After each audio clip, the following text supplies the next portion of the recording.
भगवान शिव का नाम लेते ही बहुत सारे काम अपने आप हो जाते हैं। भगवान शिव ही ऐसे हैं जो आदि अनंत हैं, जिनका कोई अंत नहीं। अगर बात करें ब्रह्मांड की तो रचनात्मक भी वही हैं और खत्म करने वाले भी वही हैं। जितने प्यार से भोलेनाथ मान जाते हैं उतनी ही जल्दी भोलेनाथ गुस्से भी हो जाते हैं। और आज ऐसे ही मैं महाकाल मंदिर की बातें आपको बताऊंगा।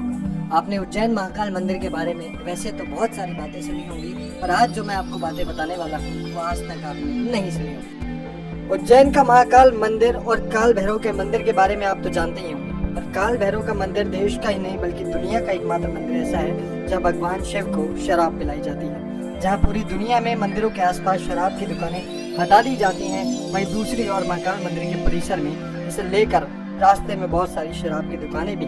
यही नहीं, यहाँ प्रसाद बेचने वाले लोग भी शराब अपने पास रखते हैं। 12 ज्योतिर्लिंगों में से एक महाकालेश्वर शिवलिंग स्वयंभू है, यानी अपने आप प्रकट हुआ है। माना जाता है कि आज तक ये कोई भी नहीं जान पाया कि भगवान शिव को मदिरा पिलाने का रिवाज यानी शराब पिलाने का रिवाज कहाँ से आया, और आखिर इतनी शराब जो भगवान शिव पीते हैं वो जाती कहाँ है।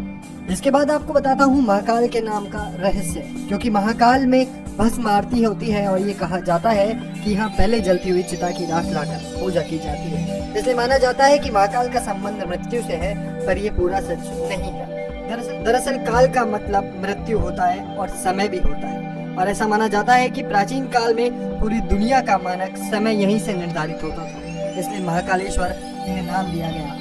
और महाकाल का मतलब भी यही है जो काल को रोक सके, यानी काल का स्वामी हो। दूसरा कारण ये भी है कि महाकाल का शिवलिंग जब प्रकट हुआ था तो एक राक्षस का वध करना था। भगवान शिव उस राक्षस का काल बनकर आए थे और साथ ही अवंती नगरी यानी उज्जैन के वासियों के आग्रह पर महाकाल यहीं स्थापित हो गए। ये यानी काल के अंत तक यहीं रहेंगे, इसलिए इन्हें भी महाकाल कहा जाने लगा। तो बोलो हर हर महादेव, जय महाकाल।